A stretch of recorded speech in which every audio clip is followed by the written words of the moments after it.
We have the distinct privilege of listening to Greg Pullis today talk about one of his passions in life, and that is the city of Rome. Without further ado, let me introduce to you Greg Pullis. Thank you, Bob.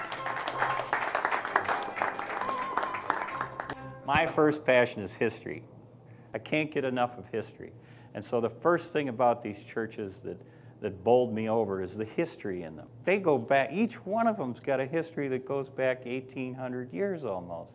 I first went to Rome, I think it was 1998. And I was prepared to be awed, but when I went there, I was just knocked off of my feet. I just loved these churches. And after 10 trips, I've now created this book. And so the way this book is organized is it's 60 churches, and there's a story, a little chapter for each church. And then those are organized into like 11 walks.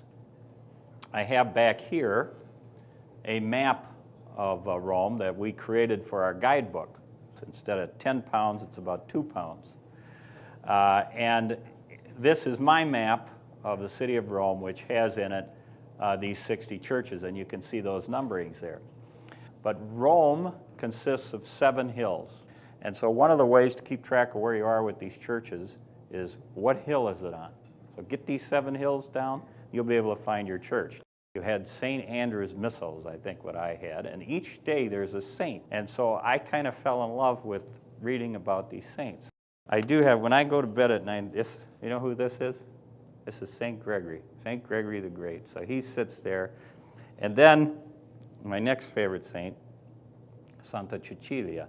And this is a little statue I bought at St. Cecilia's in Rome. And so those two people sit over me and protect me at night, in case anybody wanted to get at me. And so these saints, there's, you know, we have saints, and there's how many St. Cecilias? There's probably 1,000 of them in America. Well, guess what? They got the one where she was, you know, martyred and where she now is buried. So these saints just, they're right there with you. The third thing I wasn't prepared for were the mosaics of Rome. Now, I have come to believe that mosaics are the best medium in art because they are so unique, and they're unlike a photograph. They are made of these little stones, these little tesserae. And so I fell in love with mosaics, and there is no collection of mosaics like the collection that you have in Rome, and that floored me. And the fourth passion I had that have developed is Renaissance and Baroque masterpieces. To be able to actually, in a church, go over and touch a statue made by Raphael. I mean, to touch it. It's just, you can get so close to so many masterpieces that it just is unbelievable. So those are my 4 passions. That's what I'm going to try to take you through today. Rome began for the history of these churches in 312. First guy, Constantine. Second, the Goths. Third, the Byzantines. Fourth, the Franks, Charlemagne. Fifth, the Dark Ages. And sixth, Romanesque revival. Seventh is the Renaissance revival. I guess we got 8 because we got the Baroque next. It begins in 1600. So all these churches you put into that context. Now we get into the meat of the things. This is the Lateran. This is the very first Christian basilica.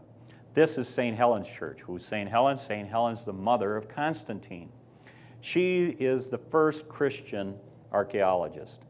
So it's really to her that we owe the Church of the Holy Sepulchre.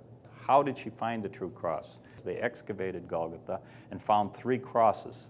Now they didn't know, well, which one's the true cross? Well, they came up with an idea. They found a funeral cortege going by. They found a dead gentleman, young man. They took the 3 crosses, tried one out, nothing. Tried another one out, nothing. Tried the third one, and the man rose. And that was the true cross. Well, that's the story. This is from San Lorenzo fuori la Mura. This is the frieze above that front door. And this, of course, is the Agnus Dei. Every time I went to Rome, more of the mosaic pieces were missing. And it was my single most significant inspiration to photograph the churches of Rome, is because I felt, holy cow, this is going to all fall apart. This is the best mosaic in the world. This is the parting of Abraham and Lot. And this was done in either the 4th century or the 5th century when the Romans were still making mosaics. But this is a fabulous classical mosaic in the classical tradition of full-bodied people, each individually modeled. But you can see 50 of these. They're just magnificent. So now I'm going to take you to the masterpieces. Caravaggio. This is called the Pilgrims. This guy, he's operating at the end of the 16th century. He develops the technique of working in only a few colors. This, of course, is the Vatican. It just bowls you over. You get this close to these masterpieces. Greg, what's your greatest hope on the travel guide? You get a snapshot of the history, you get a snapshot of the art, you get a snapshot of the saints from my particular nerdy way, which I think everybody should think this way, which I hope it is a really good way that you can learn a shortcut to what is in these churches before you go there and get a lot out of it. It's a fabulous, fabulous place.